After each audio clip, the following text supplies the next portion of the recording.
What is going on, guys? It is Wrestlelamia here, back with some more news. Join us now as we look at the wildest news stories and rumors you need to know, including whether The Rock is stealing Roman's spotlight, the truth behind WWE star quitting wrestling, was CM Punk's promo unscripted, Raw is doing huge numbers, Stephanie McMahon gave Rousey a concussion, a WrestleMania set being built, and much more. Be sure to subscribe and hit that notification bell for daily wrestling videos, and follow us on Facebook for exclusive lists. Also check out our new videos on Wrestlelamia Shorts. Now let's hit the intro and get straight into our first story.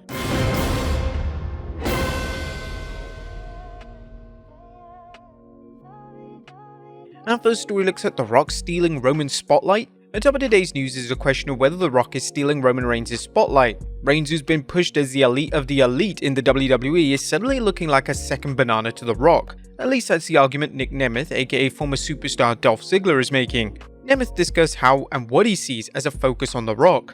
Does it make Roman look like a little brother? A little bit. We had a year and 9 months before The Rock of this 2-year story, so I get it. We all know The Rock's involved, we all know that the back and forth has only been Rock and Cody. Let's get back to the championship match. I really think I want them to sell me on WrestleMania, not just watching on TV. Why I need to be in the building for this moment. He makes a good point, as the storyline is supposed to be about Cody's quest to defeat Roman and finish his story. He also makes a strong case that Roman has slipped into the background since The Rock's return. What's unknown is how much The Rock feels he needs to be put into the story and how much he feels his presence will increase its success. Some fans have questioned whether The Rock's recent missteps in Hollywood have led him to returning to wrestling to regain momentum for his image. Given the rumors The Rock won't be available for several months after WrestleMania due to film commitments, there's also the question of why so much time is being invested in The Rock if he won't be around until at least SummerSlam and likely longer. Whatever the circumstances surrounding The Rock's return and the WWE's seeming emphasis on him over Roman, the WWE deserves part of the blame due to it allowing Reigns to work a very limited schedule.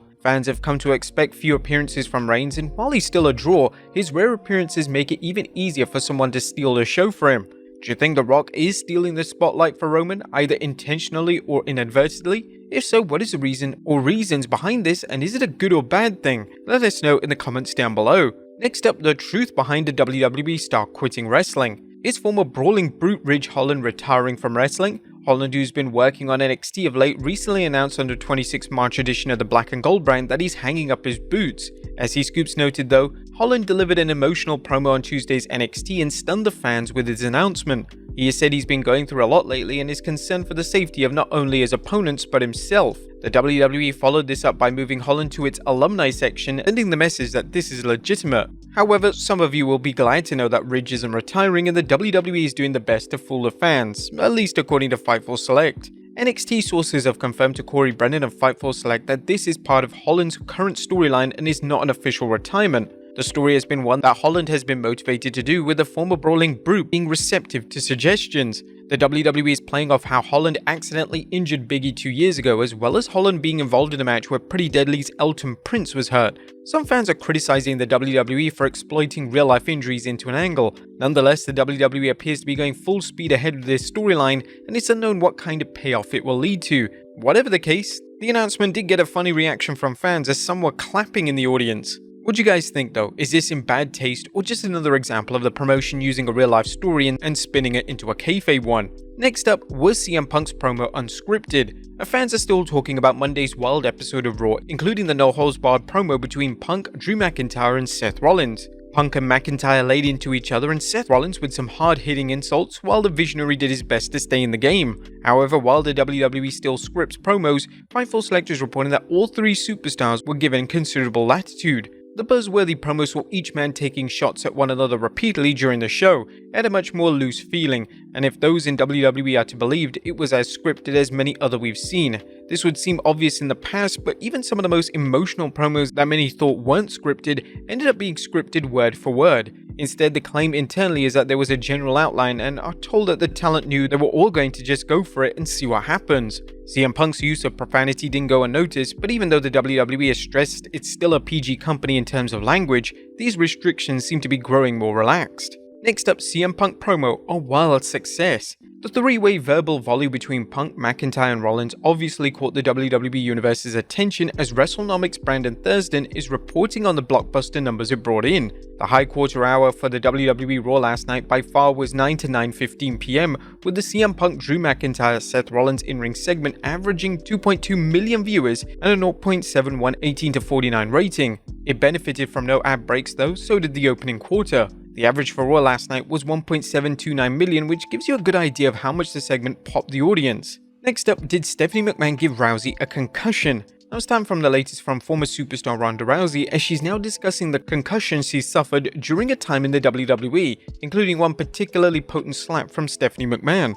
Rousey, who's been busy promoting her upcoming memoir, Our Fight, recently spoke with Cage Side Seats, detailing how she struggled with concussions for much of her life, including a run in WWE, and a very rich concussion history before I even started in MMA. For my entire judo career, which was like 10 years, I actually was experiencing concussion symptoms more often than not for an entire decade. Rousey said she often worked through concussions rather than taking time off to recover. She also noted some wallops she took in WWE, including one from Stephanie McMahon. It gave me a concussion, Rousey claimed, adding this was not an isolated incident during her first WWE run. Nikki Bella gave me an open hand slap in the days leading to their match at Evolution, and I was seeing stars and I had a headache for the rest of the day. Ronda explained that the more you suffer concussions, the easier it is to get another one. As Rousey explained, she didn't want to discuss her concussions with the UFC for fear of being forced to retire, despite it affecting her ability to compete. Rousey mentioned why she didn't want to tell the WWE about concussions, saying, "I didn't want to say anything. I didn't want them to say, oh, you can't do this match that you've been preparing for. You can't do this, can't do that." And I've had a lifetime of experience hiding concussions, and so now that I've basically put all that behind me, I can finally be open about these things. What do you think of Rousey's admission that she competed in UFC and the WWE while suffering concussions? Next up, Becky Lynch discusses Mercedes Moné's contract. Lynch recently spoke with the Orlando Sentinel about this, commenting, "I think that's an important part, getting paid equally for the equal work and the equal position we are at right now. Women's evolutions and revolutions are fine and well, but making sure that they equate to contracts and financial reward for these things when we're doing equal work is hugely important." Lynch's remarks about the women's evolutions and revolutions are interesting because some critics have questioned just how much of the WWE's supposed renewed push of its women, that is the women's revolution, is marketing and how much of it is substance. If the WWE's women aren't being paid their worth, then what good is the so-called revolution? Lynch's current WWE deal is believed to expire this year, and with fellow superstars Charlotte Flair and Bayley having negotiated new deals, not to mention Mercedes' deal, it seems a lock that Lynch should command top dollar wherever she decides to wrestle. Next up, Bayley bears broken heart. Is Bayley heartbroken after Damage Control kicked her to the curb? The role model has made it clear in interviews that she's dismayed at how she worked so hard to help Io Sky and Dakota Kai by forming Damage Control, but now Bayley is sharing a message from 2022 that appears to show her efforts to recruit Io into the group. "Hi Io, this is Bayley. I got your number from Dakota Kai. Hope that's okay. I have an idea that I want to pitch, the text being covered by a knife emoji, and it would involve you. Would you be interested?" Io will reply, "Hi Bayley, of course, I'm so interested." Are you guys looking forward to the Bayley vs Io Sky match at WrestleMania? Let us know in the comments down below. Next up, Solo's sorry streak. I have the wrestling gods curse Solo Sikoa for crushing John Cena at Crown Jewel. Consider this, the Bloodline's enforcer has gone from hero to zero ever since his big win in Saudi Arabia, and now he's an incredible 0-34. You may recall reports that so far Solo isn't booked to wrestle at Mania, and that may be a good thing as he doesn't need any more embarrassment on the grandest stage of them all. Why do you think Solo is losing so much? Let us know in the comments down below. And finally, WrestleMania set being built. Last but not least, the WWE is already hard at work building the set for this year's Mania, as new photos have surfaced on X showing the initial phases of construction. The WWE seems to be building WrestleMania 40 up as one of its greatest Manias ever, with several big names rumored to be coming in. It'll be interesting to see whether the WWE delivers an unforgettable set as well. But there you have it folks, the wildest news stories and rumors you need to know. Be sure to leave your comments down below, and I'll see you next time with some more wrestling content.